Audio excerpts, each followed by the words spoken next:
मैं बहनों और बेटियों से कहना चाहूंगा, शोहरों की नाफरमानी ना करो, उनके सामने जुबान दराजियां ना करो।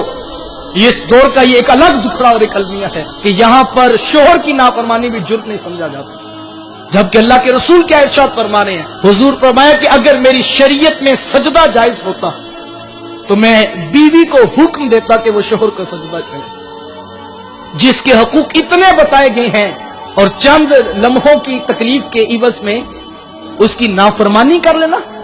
और दूसरी रिवायत में हुजूर ने इरशाद फरमाया कि वो औरत कि जो इस हाल में मरी कि उसका शोहर उसके ऊपर खुश था, अल्लाह अकबर। और हुजूर फरमाया वो इस हाल में मरी कि उसका शोहर उसके ऊपर खुश था, तो हुजूर फरमाया उमर इतनी खुशकिस्मत खातून है कि कल क़यामत के दिन जन्नत में जिस दरवाजे से जाना चाहे जा सकती है, उसे कोई रोकने वाला नहीं होगा।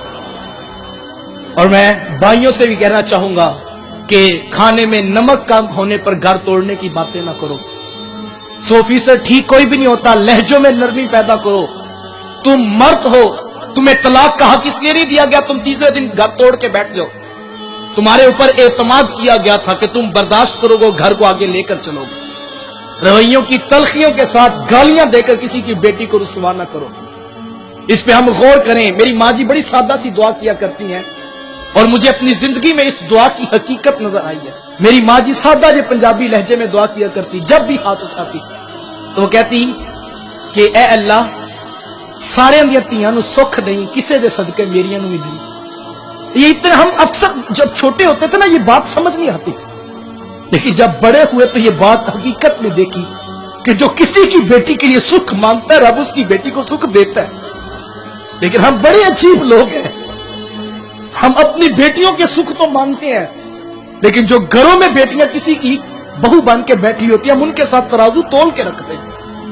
क्या यार, एक बर्तन टूट जाए, मेरे मुआशरे में बहू को गालियां नहीं दी जाती? मेरे माहौल के अंदर बेटी को रुसवा नहीं कर दिया जाता कि तुझे काम करने का नहीं पता? क्या मैं गवारा करता हूं 100 रुपए की प्लेट की खातिर कोई मेरी बेटी या मेरी बहन को ससुराल में गालियां देता फिरे? क्या आप गवारा करते हैं? तो जो हमारे घरों में बैठी हैं वो भी तो किसी बाप की बेटियां हैं। तो कदर करो इन चीजों की।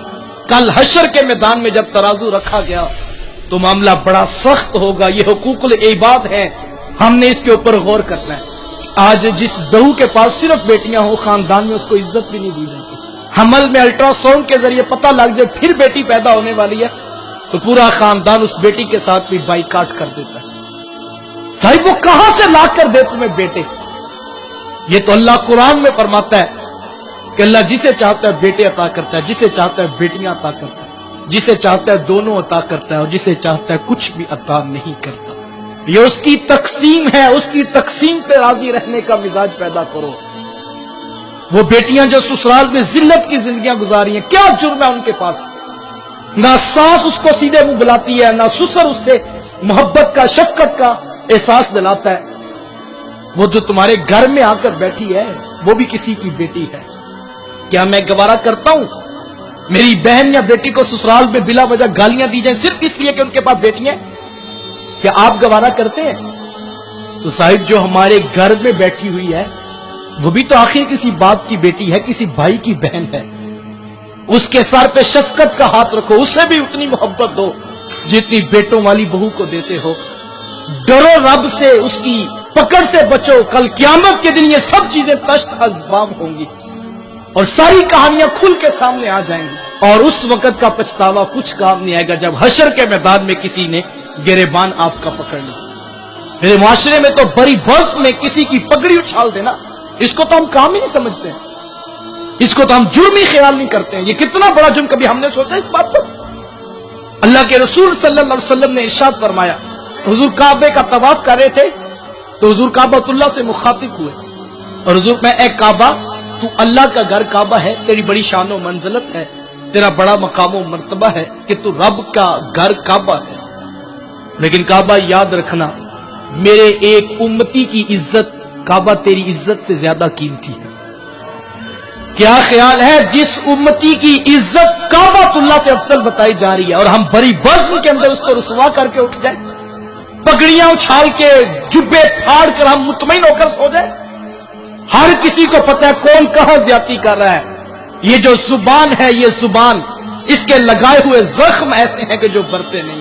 عربی والے شاعر نے کہا تھا کہ تلوار کے زخم تو بر جاتے ہیں لیکن زبان کے لگائے ہوئے زخم نہیں برتے۔ اور یہ رشتوں کا تقدس چھوٹی چھوٹی چیزوں پہ پامال نہیں ہونا چاہیے۔ اللہ کے رسول صلی اللہ علیہ وسلم نے فرمایا کہ رشتوں کو توڑنے والا جنت میں داخل نہیں ہوگا، اور دوسری طرف کیا ہے؟ ایک طرف تو میں رشتوں کو توڑنے والا جنت میں داخل نہیں ہوگا، اور دوسری طرف فرمایا جو سلو کرنے میں پہل کرے گا میں ضمانت دیتا ہوں وہ جنت میں بھی پہلے جائے گا۔ توڑنے والا داخل ہی نہیں ہو سکتا اور جوڑنے والا پہلے داخل کیا جائے گا، سلو کرنے والا پہلے داخل کیا جائے گا۔